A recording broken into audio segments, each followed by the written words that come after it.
Okay, so quantum computing. You've definitely heard that term thrown around.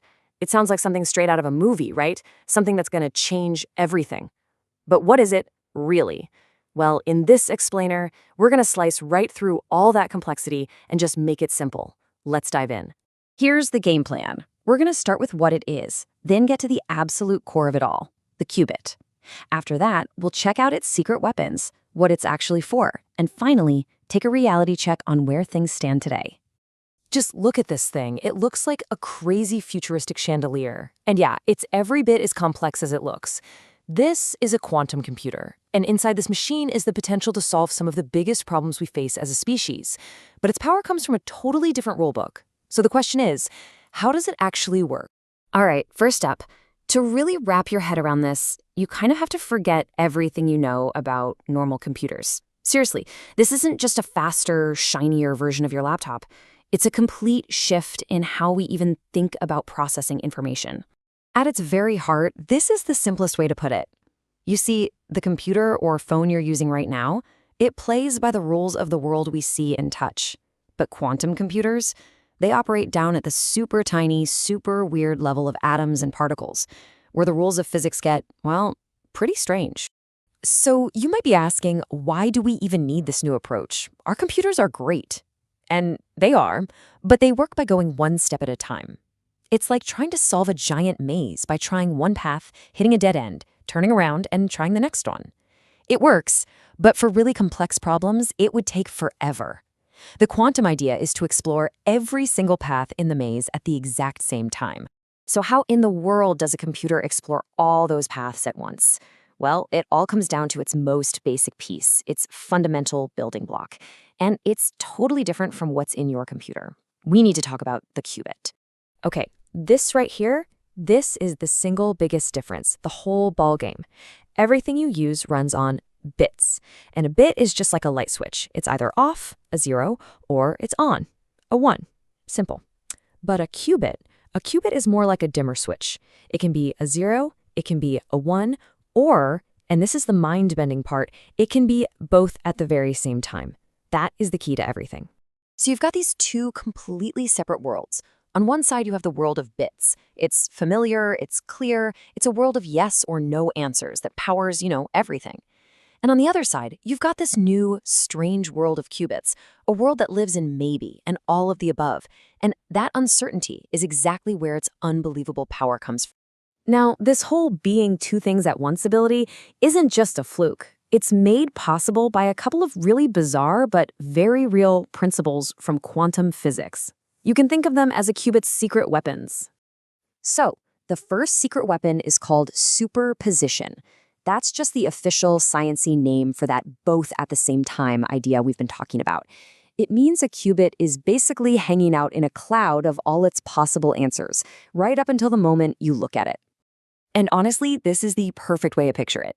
Think about flipping a coin. While it's up there spinning in the air, is it heads or is it tails? It's neither. It's kind of both, right?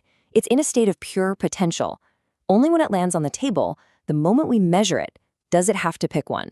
That's exactly how superposition works. The second secret weapon is even weirder. So weird, in fact, that Albert Einstein famously called it spooky action at a distance. It's called entanglement. This is where you can link two qubits so their fates are forever tied together.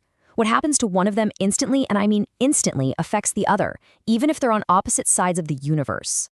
Let's go back to our coin analogy, but make them magical this time. Imagine we entangle two of them.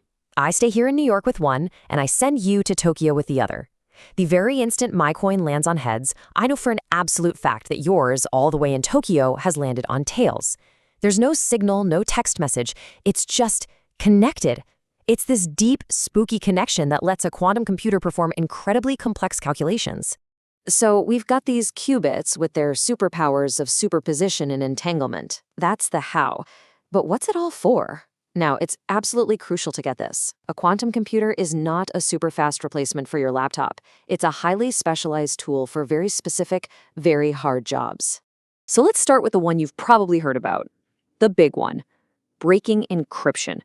Could this technology crack the codes that protect our bank accounts, our private messages, pretty much our entire digital lives? The short answer is yes. Potentially. It just so happens that the kind of math many of our current security systems are built on is exactly the kind of problem a powerful quantum computer would be amazing at solving. Now, don't panic.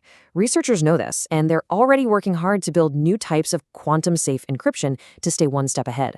Okay, so it can break codes. Fair enough. But what about normal stuff? Could you fire up the latest video game on a quantum computer? Could you use it to stream a movie? And the answer to that is a hard no. Absolutely not. In fact, your phone is way, way better at those things. Using a quantum computer for that would be like using a sledgehammer to tap in a thumbtack. It's just complete overkill and not what it's designed to do. So where do they excel? They are built for problems with a staggering number of variables. We're talking about discovering new medicines by simulating how molecules interact atom by atom, or creating revolutionary new materials from scratch, or optimizing global shipping and traffic patterns in real time. These are problems that are basically impossible for even the most powerful supercomputers we have today. Now, this all sounds like pure science fiction, but it's important to plant our feet back on the ground for a second.